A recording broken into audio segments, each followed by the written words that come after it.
Muito bem, seja bem-vindo a esse Pop Culture especial.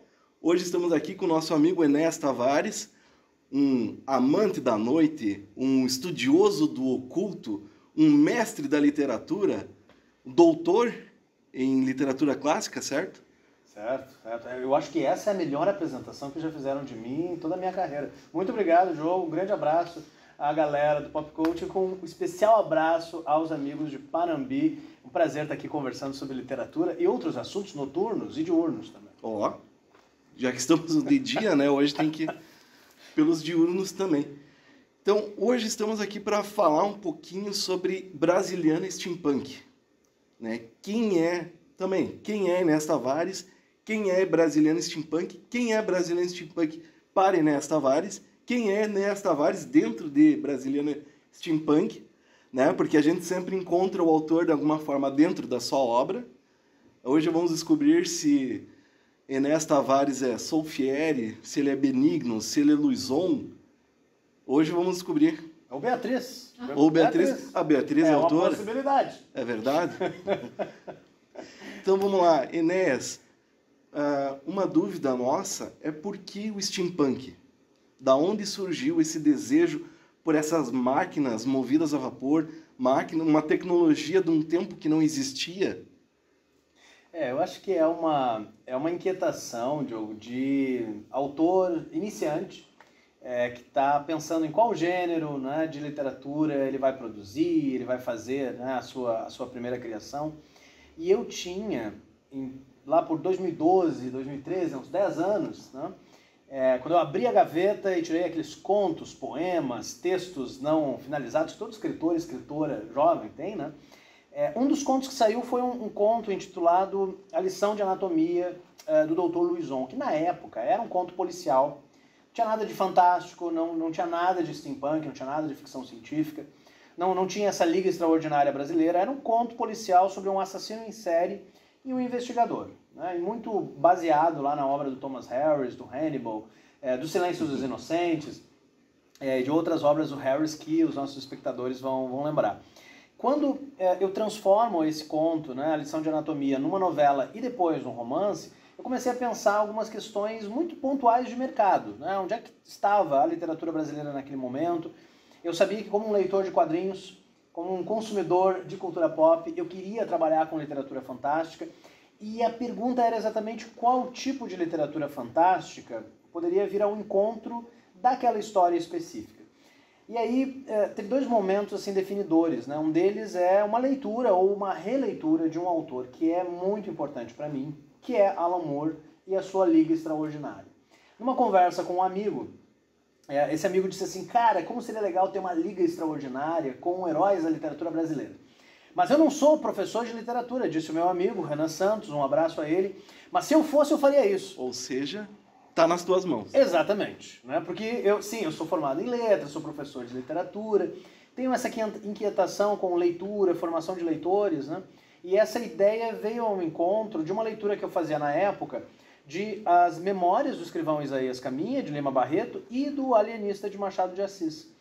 E enquanto eu reli aqueles livros, me veio a ideia, né? E se o meu assassino em série estiver preso no Asilo São Pedro para criminosos insanos, sendo tratado por Simão Bacamarte e recebendo a visita de um jornalista carioca chamado Isaías Caminha, que vai a Porto Alegre para investigar esses crimes. E ali veio a ideia inteira do livro, né? E que veio também com um pouco essa pegada do Alan Moore, né, do Liga Extraordinária, de o steampunk. Na época eu não conhecia exatamente o que era o steampunk, depois eu vim estudar também na UFSM, descobri que o steampunk é esse tipo específico de ficção científica, né, que conta o passado, né, a ficção científica cyberpunk conta o futuro, como o futuro poderá ser, o steampunk, o passado, como ele poderia ter sido, se a nossa tecnologia tivesse evoluído de um modo diferente.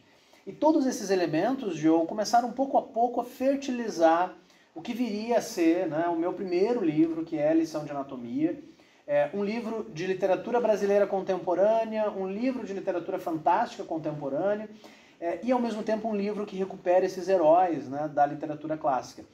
Para finalizar, por que escolher o steampunk?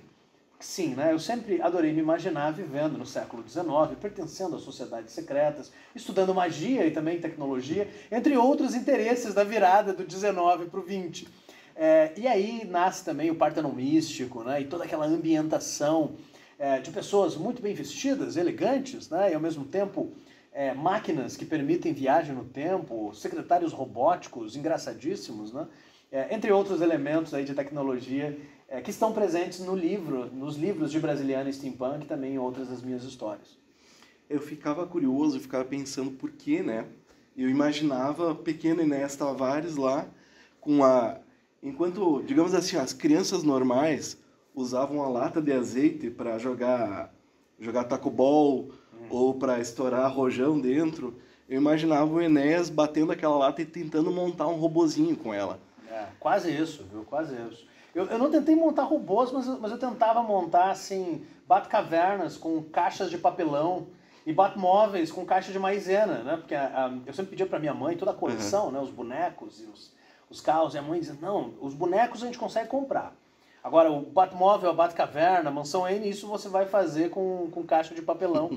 Então eu não fui a criança, ficou brincando lá com a lata de azeite, mas brinquei com caixa de papelão, o que é ótimo, né? Porque despertou muito essa criatividade de criar mundos, de recortar cartolina, de pintar imagens, né? Então havia sim o pequeno Enéas já indo em direção a essa construção de mundos. Outra coisa que eu fiquei é um pouquinho complicado falar da lição de anatomia, porque, por um lado, quem nos assiste no Pop Culture sabe que as pessoas estão... Eu tenho uma frase que é sempre, você está aqui para tomar spoiler. Como a lição de anatomia é um livro já de 2014, né? Exato. A primeira edição. Exatamente. Né, as pessoas poderiam tomar spoiler. Só que como o livro está sendo relançado agora, eu não posso dar spoiler, né? Então fica um pouquinho complicado de eu tentar falar algumas coisas. Mas é interessante isso que tu falou sobre tem uma pontinha de inspiração lá no Thomas Harris, no Hannibal, porque é uma coisa que eu fiquei vendo quando eu estava lendo, enquanto o Louison está preso, e me remeteu também ao filme do Sherlock Holmes, onde o Sherlock Holmes é feito pelo ator do Homem de Ferro, Robert Downey Jr. Do filme do Guy Ritchie. Isso, e tem aquele vilão que tá preso ali, ele tem uma postura Mark imponente, Strong. que mexe com magia oculta também, e tem a cena onde é que ele faz com que os policiais vão à loucura, que um cara se mata só com a fala. E a mesma coisa tem também com o nosso Hannibal, né, no Thomas Harris. Quando ele está preso, tem uma cena, né, que eles relatam que o cara se matou só por causa das coisas que o Hannibal ficou falando. E é legal porque então a gente tem dentro da nossa literatura brasileira agora um vilão que está representando isso também. É que o Brian não dá para falar da cena, né? Eu sou uma pessoa que acha que toda essa questão do spoiler é uma coisa meio superestimada, viu? Eu, na verdade, digo para os meus amigos, quer me fazer ver um filme, me conta uma cena fantástica, que pode ter spoiler, para eu ficar com curiosidade, né? E o Brasiliana brinca um pouco com isso, porque assim, são heróis da literatura brasileira reinventados. E o Lição de Anatomia, na linha do tempo do Brasiliana, é lá no finalzinho, no final. 1911, né? O Partenon se passa 16 anos antes, então... É um livro que, sim, depende de algumas surpresas, mas não é uma surpresa de quem matou, né? Às vezes essas histórias de suspense tem um crime, né? Quem é o assassino em série? O Lição de Anatomia não tem isso. Lição de Anatomia já de saída, né? Você já tem a informação, né? Antoine Louison, um esteta, um médico, né? Um poeta, uma pessoa respeitadíssima da alta sociedade porto-alegrense, foi encarcerado no Asilo São Pedro porque se descobriu que ele matou 9 pessoas. Fez determinados experimentos, né, com os corpos. E o mistério do livro não é então quem matou. Você sabe que é o Dr. Louison. O mistério é por que ele matou. E o livro inteiro ele é construído um pouco com essa curiosidade, né? Então, acho que é menos o spoiler de estragar a surpresa e mais de brincar um pouco com o enredo para ver como que os diretores, os criadores, os quadrinistas e os escritores vão te surpreender no modo, né? Que é uma própria discussão de literatura, né? Em literatura se discute muito se o que importa é a história ou a forma como você conta a história. E o Lição de Anatomia brinca com as duas coisas. Tem uma história sendo contada, mas também brincando com o estilo, né, que essa história é contada. É aquilo que a gente sempre discute, né? Que o que mais importa é o caminho ou o destino, né? Exato. Mas o bom que não é ao vivo, daí dá pra cortar essas partes depois. Esses silêncios de reflexão, de perplexidade. Mas você pegou um ponto, viu, Diogo? Porque eu não lembrava que é de fato assim, sem spoiler, tá? Lição de Anatomia tem essa cena em que o Dr. Luizon usa a sua capacidade discursiva para induzir um determinado personagem a fazer tal coisa. E, cara, eu não lembrava que pode ter aí um caminho de inspiração, né, do Sherlock, do Guy Ritchie, e de fato, né, do Miggs, né, o Multiple Miggs, do Silêncio dos Inocentes, que é a Clarice Lispector, olha o ato falho, que é a Clarice Starling, né, escuta do seu diretor no FBI que o Miggs morreu depois de escutar algumas coisas. Hannibal, né, ficar cochichando algumas coisas. Pra mim, quando eu li aquele trecho, pra mim, na hora, assim, saltou tanto o Hannibal, saltou o do Sherlock. Saltou. Outra coisa também, em questão de... Eu não sei se chega a ser uma referência, mas eu vejo algumas coisas que me lembram Sandman. Né? Não diretamente a obra de Sandman, mas quando tu dá nomes para os lugares.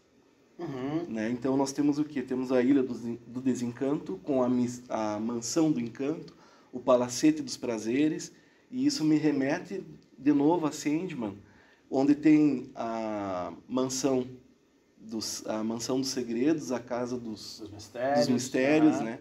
Eu não sei até que ponto tem uma inspiração, uma influência de outras obras além de Alan Moore. Bom, Lição de Anatomia é inteiro Thomas Harris, Alan Moore e Anne Rice. A Anne Rice é a minha autora favorita, a grande criadora aí das crônicas vampirescas, né, recentemente falecida.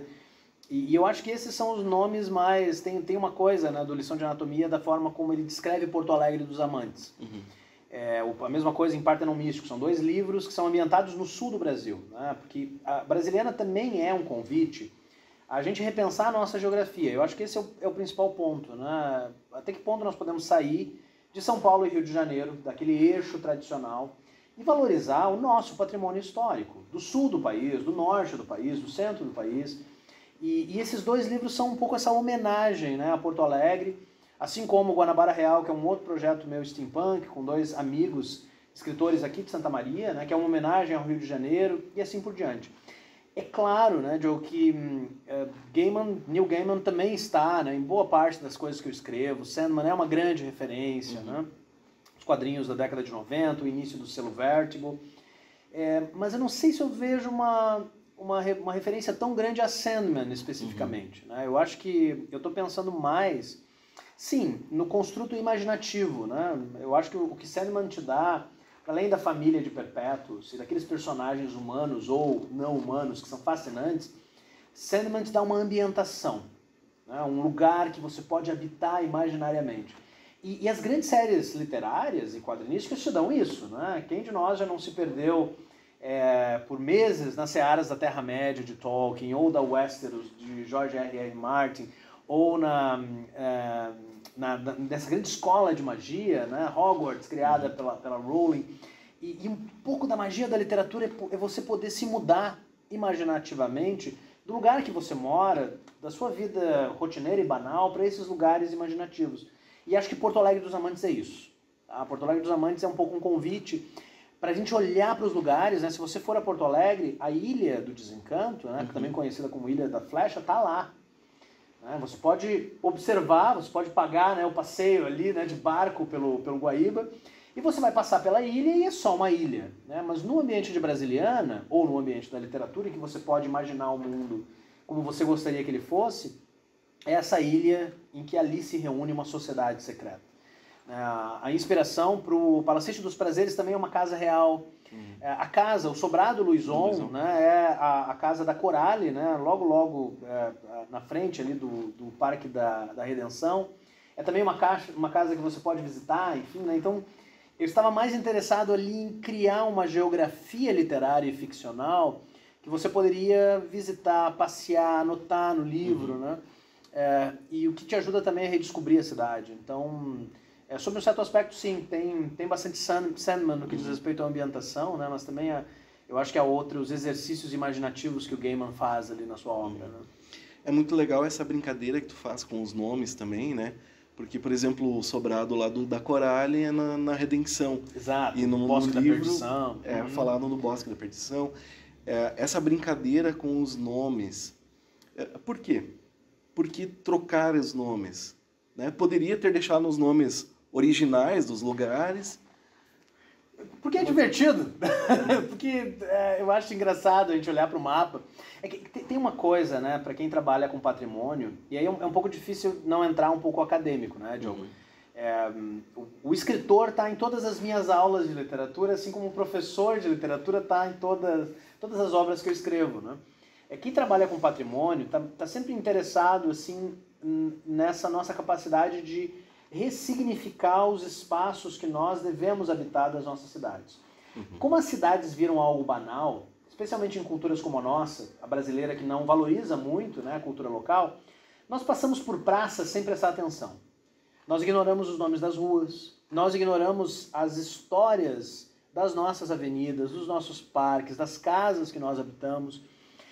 Mudar o nome, né, de lugares assim, muito conhecidos, o Parque da Redenção vira o Bosque da Perdição, né? O Menino Deus vira o Menino Diabo, o rio, lago, Guaíba vira o Pântano do Guaíba, mantenha a distância.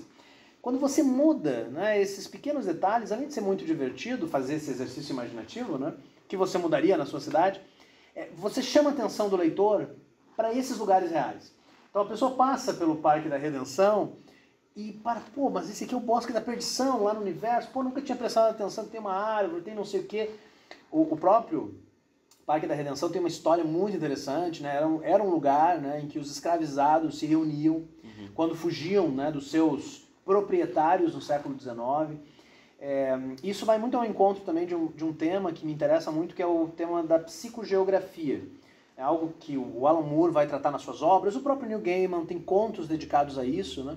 Que é essa nossa capacidade de alterar o espaço urbano através da nossa imaginação. Então você pega um metro quadrado, aqui eu cito ipsiliteris Alan Moore, você pega um metro quadrado de qualquer lugar do planeta, e se você escavar imaginativamente esse metro quadrado, você tem histórias fabulosas. Histórias de família, histórias de guerra, histórias de reis e rainhas, histórias de heróis perdidos, histórias de grandes feitos.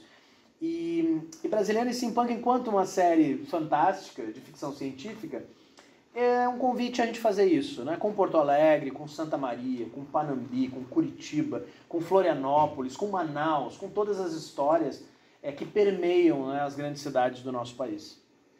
E eu acho que isso é legal também porque, de certo modo, você está criando a tua Porto Alegre. Sim, né? sim. Por causa que é o teu universo ali. Uma dúvida minha é se você tem planos de contar o surgimento do Partenon. Porque tanto na lição de anatomia quanto no Partenon místico, você já tem o Partenon em andamento. E numa lição de anatomia você dá um ano para o surgimento do Partenon.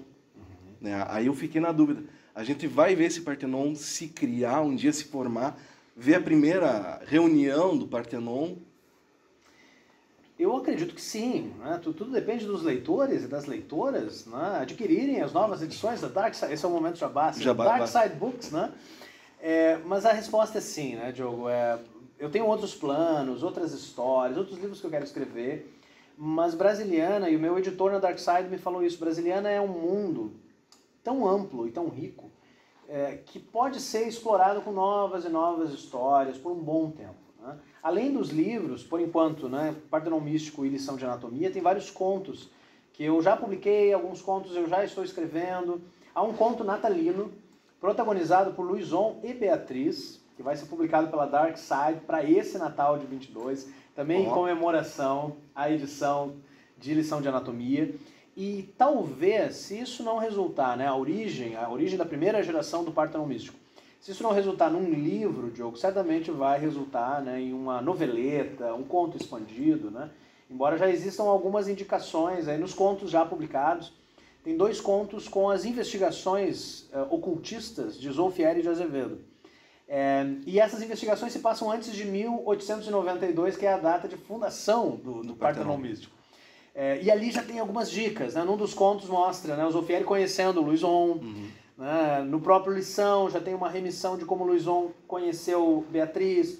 No Partenon Místico, né, é contado, né, qual foi a primeira formação do Partenon Místico ainda em 1892. Então é uma forma também de bagunçar, né, e de desafiar os leitores e leitoras, né, a ler todo esse material e ir brincando, né, ao colocar essas pecinhas no lugar. Né. Acredito que o site de Brasiliana Steampunk já faça um pouco isso, fica o convite aqui para visitar o nosso portal. Ela já tem todas as informações de quantos livros, quantos contos, quais são as histórias que nós já publicamos, né, e na ordem, né, de leitura, se o leitor quiser, tá? Porque também não há uma obrigatoriedade nisso, você pode ler Partenon Místico sem ter lido nada de Brasiliana antes. Lição de Anatomia, são histórias autocontidas, né, e é um dos meus desafios também de escritor, assim, né, de produzir histórias em que os leitores podem chegar hoje ou amanhã sem ter que ter lido, né, ou sem conhecer todos os detalhes do universo. Isso que é uma coisa legal, porque você tem um universo fantástico ali que você cria a partir do nosso universo real. E são 2 livros diferentes que você pode pegar qualquer um dos 2 a qualquer momento e ler. Você não precisa ter, sei lá, 20, 30 páginas de estudo ali sobre aquele universo para você entender a história. Exato. Né? Isso é uma coisa muito legal. Juca Pirama, ele se passa dentro de Brasiliana Steampunk ou não? Que o Juca Pirama eu não cheguei a ter contato ainda.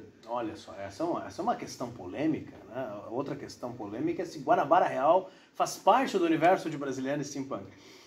A resposta é sim, né? O Juca Pirama Marcado para Morrer é um romance publicado pela editora Jambô, né, de Porto Alegre, e compõe uma série audiovisual chamada A Todo Vapor.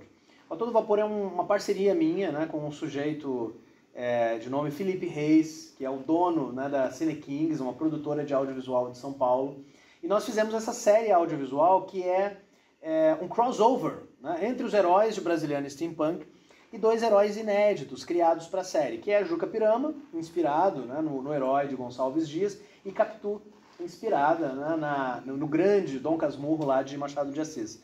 E nessa série, que está disponível na Amazon Prime, você tem o Sérgio Bento do Partenon, você tem o Dr. Benigno, você tem a Vitória Cauã, encontrando esses 2 investigadores do oculto, só que não em Porto Alegre, que é onde Brasiliana se passa, encontrando-os em São Paulo. Então Juca Pirama faz parte, né, desse universo. Já há esse primeiro encontro dos personagens na série audiovisual, há outros encontros previstos para o futuro. E Guanabara Real tem algumas pequenas indicações, né, algumas pistas, tanto nos 2 livros como também, né, na série audiovisual, que talvez em algum dia você possa ver o encontro dos heróis porto-alegrenses de Brasiliana Steampunk com os heróis paulistanos de A Todo Vapor, com os heróis cariocas de Guanabara Real. Confesso que eu gostaria de ver. Tá bom. Eu gostaria. Outra coisa que eu acho legal, é que eu comentei contigo antes, isso que é o brabo, né? Conversou as coisas antes, daí... Agora bagunça. Já gastou. Não, foi combinado. Faz de conta porque ninguém viu, né? Exato, exatamente. Uma coisa que eu acho muito legal é essa brincadeira com literatura brasileira, literatura clássica, você montar essa Liga Extraordinária Brasileira, porque é uma forma de estar apresentando para o pessoal os personagens de uma maneira diferente. Eu não tive vontade nenhuma de ler Machado de Assis na escola, não tive vontade nenhuma de ler muita coisa na escola. Momento confesso. Revelação aqui, momento revelação. Mas e o boletim, Joe? Como é que ficava o boletim? Pois é. Silenciou, hein? Silenciou. Eu passei, né? Isso é uma coisa que eu fiquei me questionando uns dias atrás, porque eu lembro de eu ter passado o meu ensino fundamental inteiro tendo lido apenas um livro da série Vagalume. Ah, sim! Que era O Outro Lado da Ilha. Era uma ficção científica. E no ensino médio eu lembro de ter lido só a Moreninha. Uhum. É o que eu lembro de ter lido na minha... Joaquim Manuel de Macedo. Na minha escola. E eu não sei como passei, eu fui bem nas provas, nos trabalhos, só pode. Às vezes, né, você vê o entrevistado vermelho, aqui eu deixei o entrevistador vermelho. O dono da livraria dizendo que não lia na escola. Não, eu não lia na escola. Não, mas eu vou ficar ao teu lado, Diogo. Eu não quero te deixar sozinho aqui, o Diogo tá aqui um pouco envergonhado, não teve muitas leituras. Mas, meu caro, eu te confesso o seguinte, né? Poucas pessoas saíram do ensino médio tendo lido muitos dos livros, né, que os professores indicavam como obrigatórios, e se o fizeram, saíram irritados, saíram desmotivados. É o meu caso. Eu posso dizer que eu li mais alguns livros, mas na época do ensino médio, cara, eu estava lendo quadrinhos, estava lendo Anne Rice, estava lendo literatura fantástica estrangeira, porque também não entendia muito bem de que modo a literatura brasileira poderia ser intrigante, instigante, convidativa, né? Depois eu percebi que é uma literatura mais do que interessante, mas mais velho, no curso de letras, né? Isso acontece por várias razões, né? A principal delas eu tenho a impressão, Joe, que as nossas aulas de literatura no ensino médio, elas são mais aulas de história, né, de estilos de época, de temáticas filosóficas, sociais e até mesmo políticas, do que aulas que te estimulam a leitura. Além disso, você tem o texto do 19, que em alguns autores é um problema. Falávamos antes, né, de um livro sem o qual o Partenon Místico não existiria, o Ateneu de Raul Pompeia.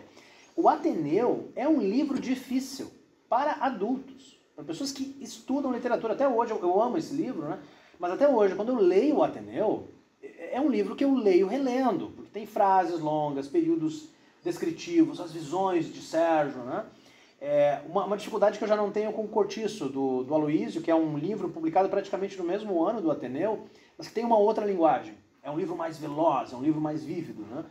Então eu acho que essa dificuldade, que é tua, que é minha, que é de todos nós, de sairmos do ensino médio, né, talvez adorando jogar jogos, ver filmes, ler quadrinhos, ler literatura fantástica, mas não exatamente literatura brasileira, é mais do que comum, né? E sim, Brasiliana Steampunk é uma forma da gente repensar isso, né? Eu acho que hoje, com quase 10 anos, né, de Brasiliana Steampunk, eu vejo com muita clareza assim, o quanto o meu objetivo com esses livros é levar esses livros para as escolas de ensino médio, para as escolas dos anos finais do ensino fundamental, numa série de projetos, né, dentro do Brasiliano nós temos um projeto chamado Liga Brasiliana Steampunk, que o objetivo é esse, o objetivo é entregar nas escolas, nas bibliotecas das escolas, caixas com exemplares de Partenon Místico, exemplares de Juca Pirama Marcado para Morrer, os quadrinhos de A Todo Vapor, entre as outras coisas que a gente faz, né?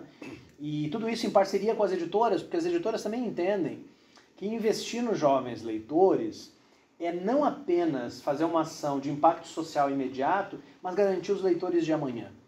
Então, acho que para além da diversão, de tudo aquilo que Brasiliana pode fornecer aos seus leitores como uma experiência de leitura agradável, intrigante, né? É também uma série que a gente pode, né, levar para as escolas para ter um outro tipo de experiência. Já pensou, Diogo? Se você tivesse Partenon Místico no ensino médio, você não teria lido só a Moreninha, eu acredito. Tudo teria sido diferente. Tudo teria sido diferente, boa! Eu digo isso porque eu fui ler O Noite na Taverna para conhecer mais de Sofieri. Que maravilha! Né? Eu li o Alienista e agora, relendo a lição de anatomia, eu tenho uma visão nova de Simão Bacamarte. Agora eu vejo... Quando eu li a primeira vez a lição de anatomia, era só um personagem qualquer. Agora ele é um personagem que já vem com uma carga dramática anterior, que agora eu já conheço. Então a forma como eu vejo ele dentro da tua literatura já é uma forma diferente. Eu queria perguntar para ti como é para ti estar trabalhando esses personagens que são clássicos e são tão importantes para a literatura nacional.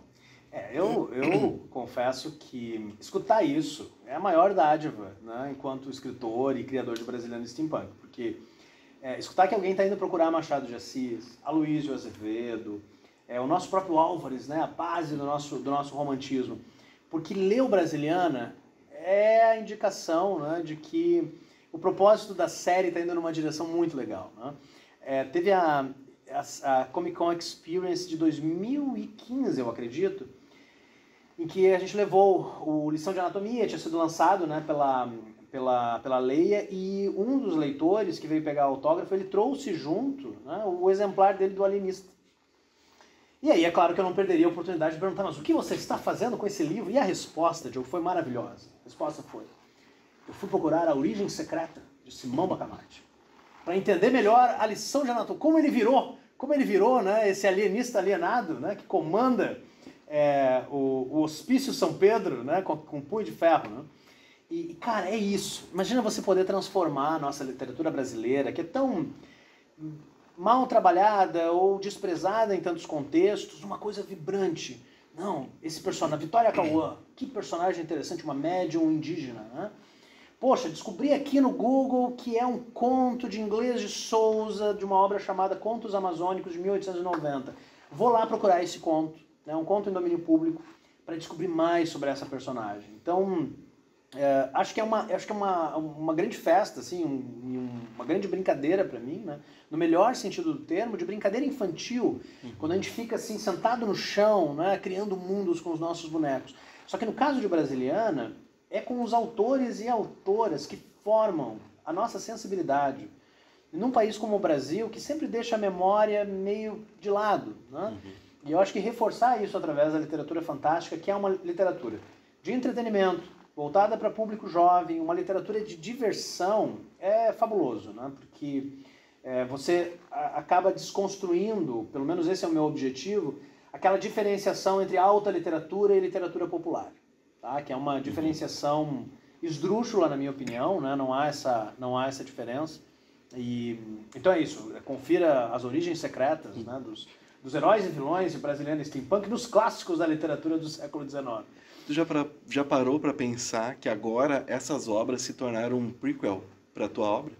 Nossa, isso é bom, hein? Eu não tinha pensado nisso. Eu vou até mandar uma mensagem aqui para os amigos da Dark Side, pedindo para eles colocarem isso na estratégia de divulgação. Oh. Boa. Lançado Lição de Anatomia, né, cujo prequel é O Alienista de Machado de Assis. E Isaías Caminha de Lima Barreto. Boa. Ou pode dizer que agora, finalmente, o Alienista tem uma continuação. Ah, exato. Né? Também. A continuação. Depois de mais de 100 anos. Isso. Boa. Muito bom. Não, isso é uma brincadeira do steampunk também, né, Diogo? Porque o romance fundador do steampunk é um romance chamado Morlock Night, de um autor chamado K.W. Jeter, publicado em 1981. E o Morlock Night é uma continuação da Máquina do Tempo.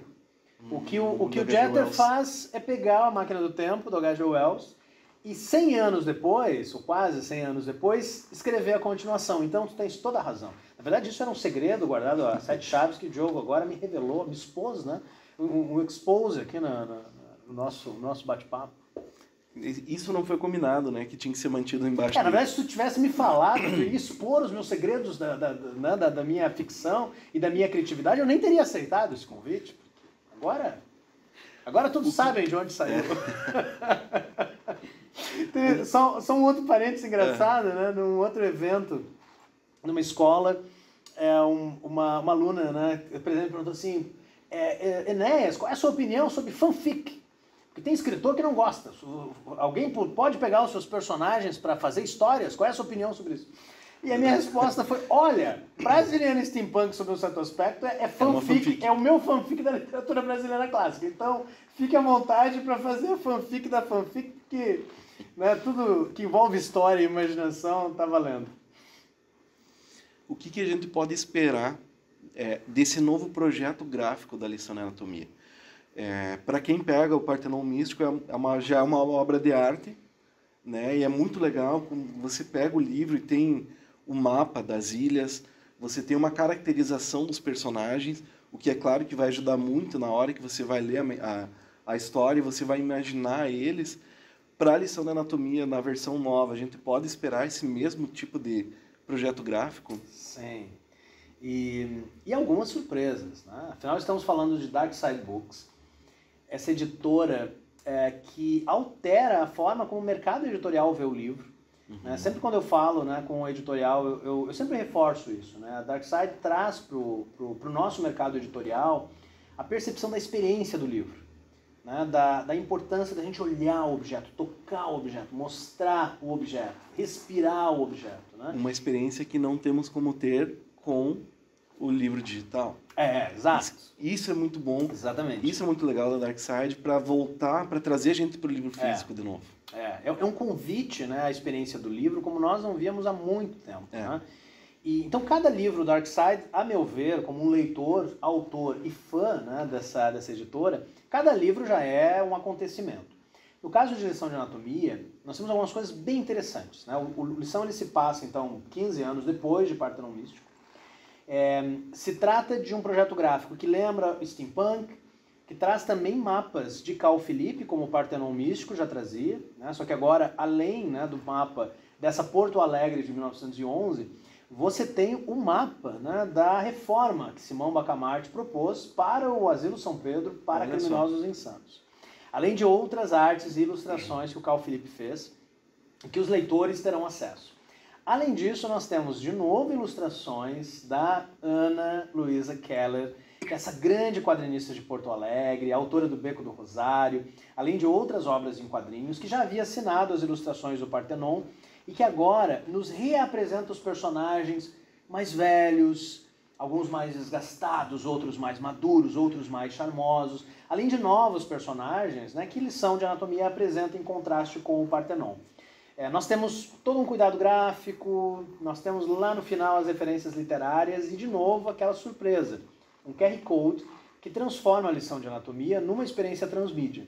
Então, os leitores que chegarem lá no final do livro, quiserem um pouco mais desse mundo, vão poder pegar o seu celular, o seu secretário robótico e acessar essa seção secreta, né, do site de Brasiliana, onde vocês vão encontrar vídeos, audiodramas, capítulos inéditos, né, entre eles as páginas censuradas do temível Dr. Luizon, entre outras surpresas quadrinísticas, visuais, sonoras, pictóricas, porque místicas. Dentro do livro tem partes confidenciais que estão riscadas com caneta preta. Que não é defeito de gráfica, né? As pessoas me perguntavam, comprei Lição de Anatomia e veio com faltando defeito um pedaço. de gráfica. Não é. Isso faz parte da narrativa, Então tudo isso está aqui numa experiência que é literária, como o Diogo mencionou, tradicional, que nos ajuda a voltar, né, a perceber a nossa relação, né, em contato com o livro, mas também é uma experiência tecnológica, porque enquanto uma obra produzida em 22... eu não ignoro o fato de as redes sociais, a internet, os dispositivos móveis estarem aí e fazerem parte da nossa vida, né?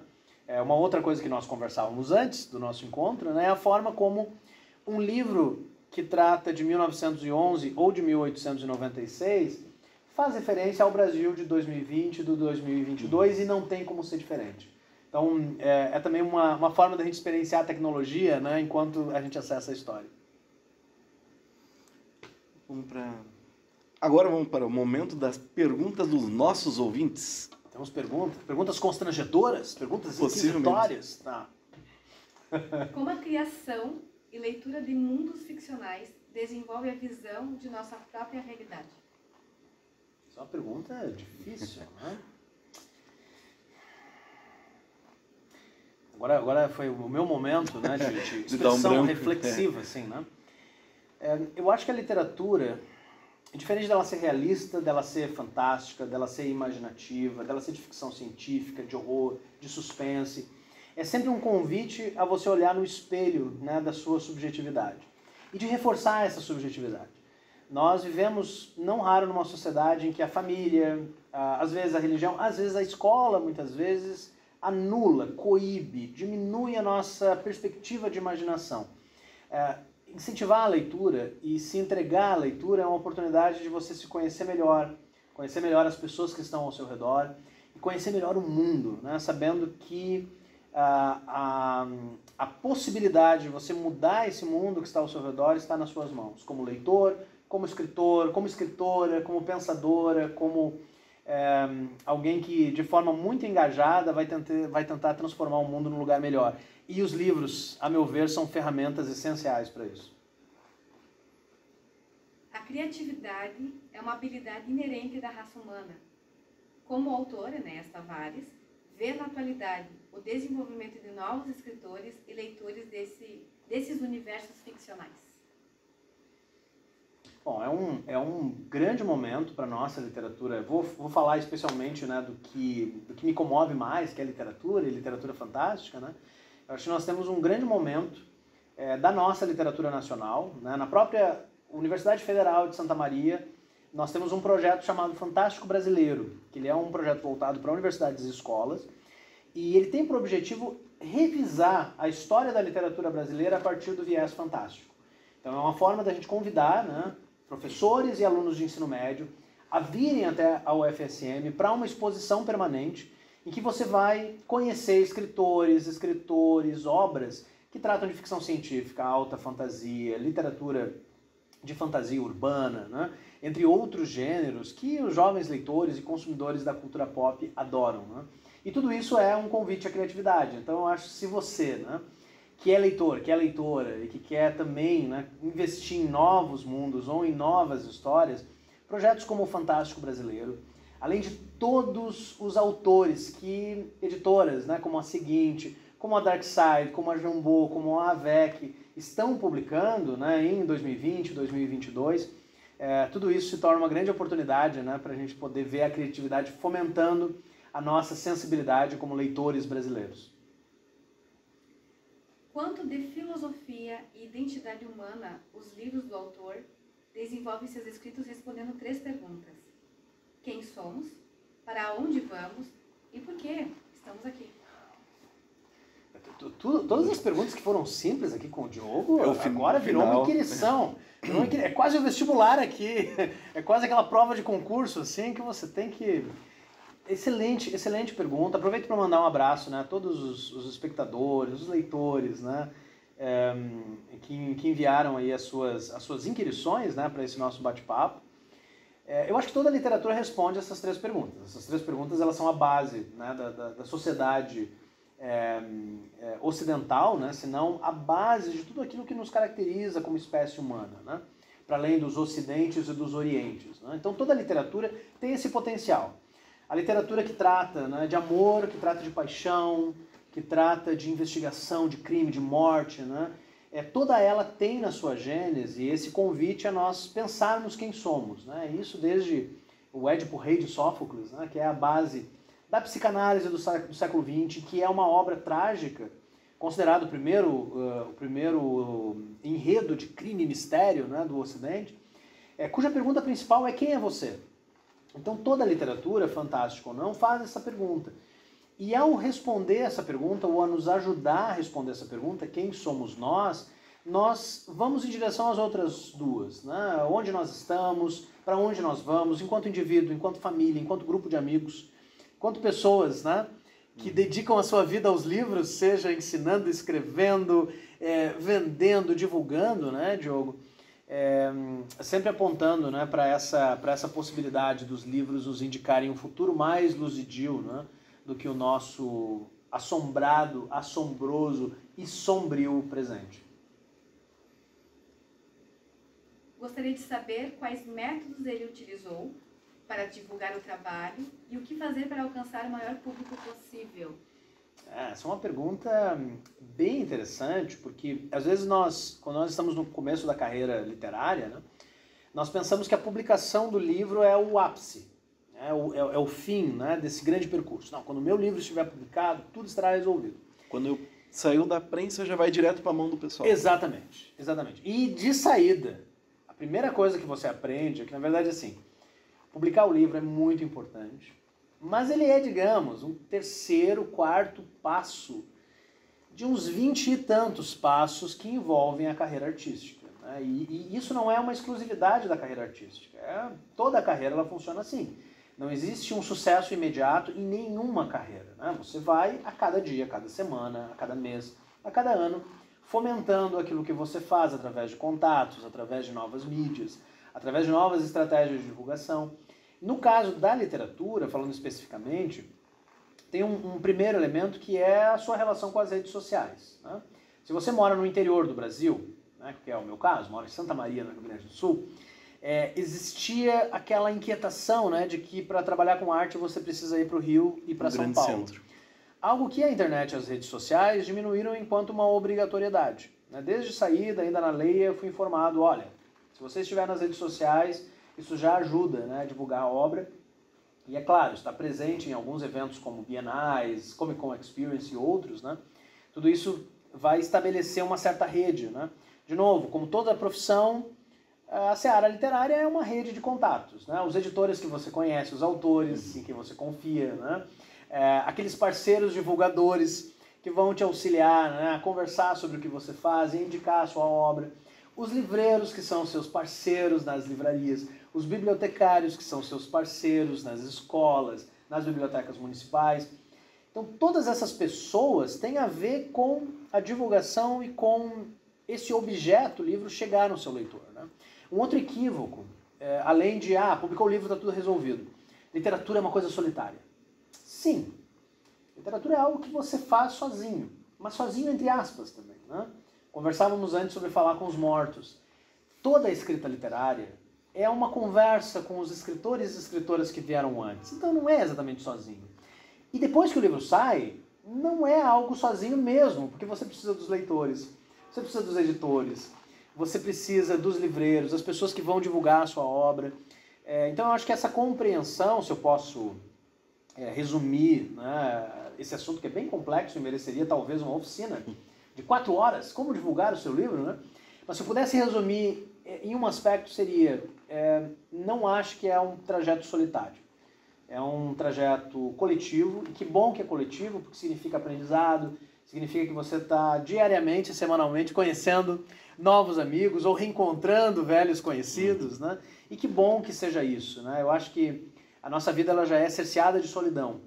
E literatura é tudo, menos solidão, né? Quando você lê o Machado de Assis ou uma Emília Freitas, você está na companhia de Machado de Assis e de Emília Freitas. Você não está sozinho. E quando você está produzindo ou lendo literatura contemporânea, você está na companhia das pessoas que produziram esse livro. Eu acho que ter essa compreensão de mercado, enfim, né, é bem importante. Emília Freitas é outra autora, é outro livro que eu tô lendo por causa do Partenon. Sim, para conhecer sim. mais daquele universo, daquela ilha que tem lá.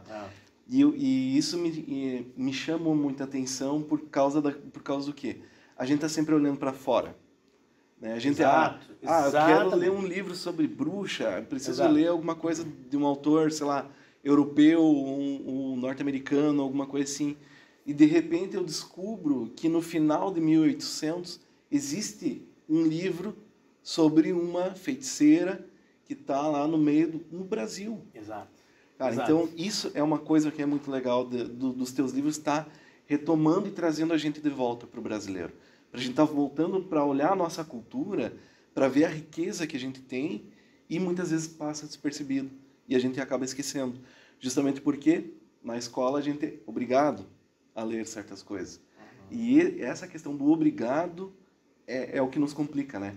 Então, por isso que a gente já falou, lá em Panambi, a gente ofereceu o Partenon, tá na Biblioteca Municipal de Panambi já, e a gente já passou por algumas bibliotecas de escola também, e algumas professoras de literatura e língua portuguesa, justamente para ter esse novo meio de fazer o pessoal estar olhando para a literatura brasileira. As séries da Invisível também são provocações. Sim, exato.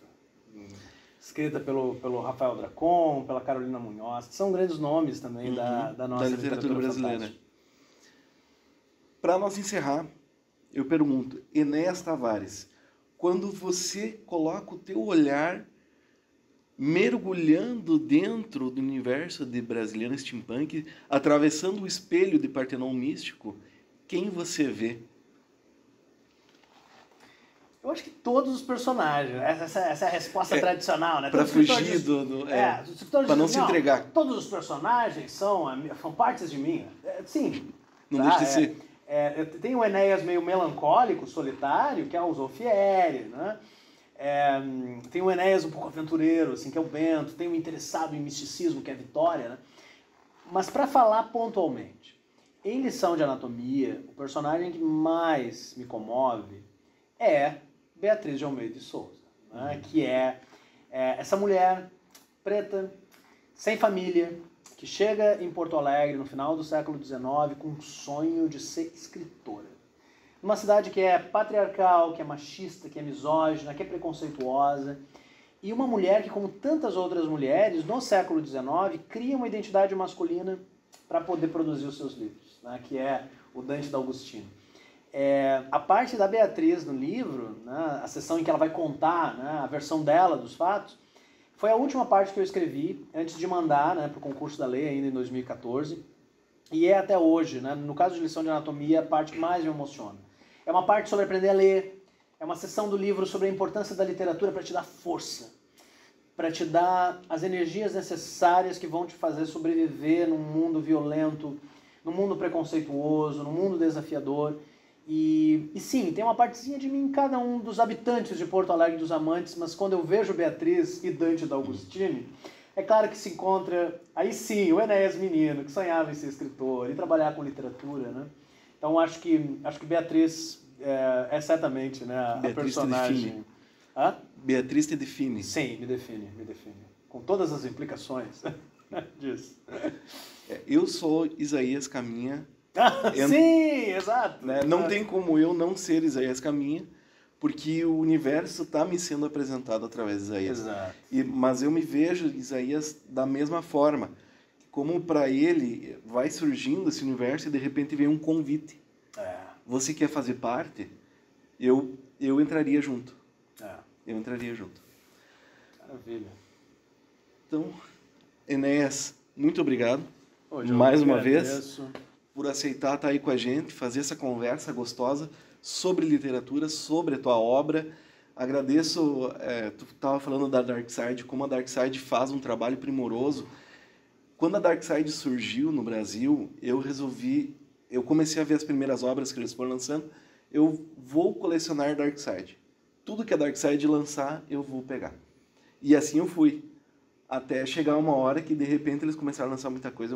Não, agora eu preciso definir alguns padrões para me seguir. Porque eu tô sempre falando que a Darkside, ela... Inclusive, a Darkside paga nós, né? Já que estamos aí falando... a Darkside... Olha o recado aí, editorial da Darkside. Fica a dica. Fica a dica. A Darkside, ao meu ver, ela criou um padrão no Brasil. Né? Muita gente viu a Darkside com maus olhos no começo, porque eles estão entrando ali, estão querendo roubar o lugar de muita gente, de algumas editoras. Por quê? Por causa da forma dos livros deles. Só que os livros deles estão ali para alcançar um público que estava sendo deixado de lado, muitas vezes. Porque quando a Darkside ela surge, os primeiros livros são voltados mais para o horror, para o terror, para a fantasia, nesse sentido. E, ao meu ver, eles acabam criando um padrão, né? E muitas outras editoras depois acabaram correndo atrás para melhorar a capa, fazer algo mais bonito, para o livro ser uma experiência diferente também. Então, é essa forma como eu vejo a Darkside hoje no mercado. A Darkside hoje ela criou uma espécie de padrão que está fazendo outras editoras que estavam muitas vezes dentro do arroz com feijão ali, normal de todo dia, né? Estão correndo atrás para fazer um projeto gráfico um pouco diferente que chama mais atenção.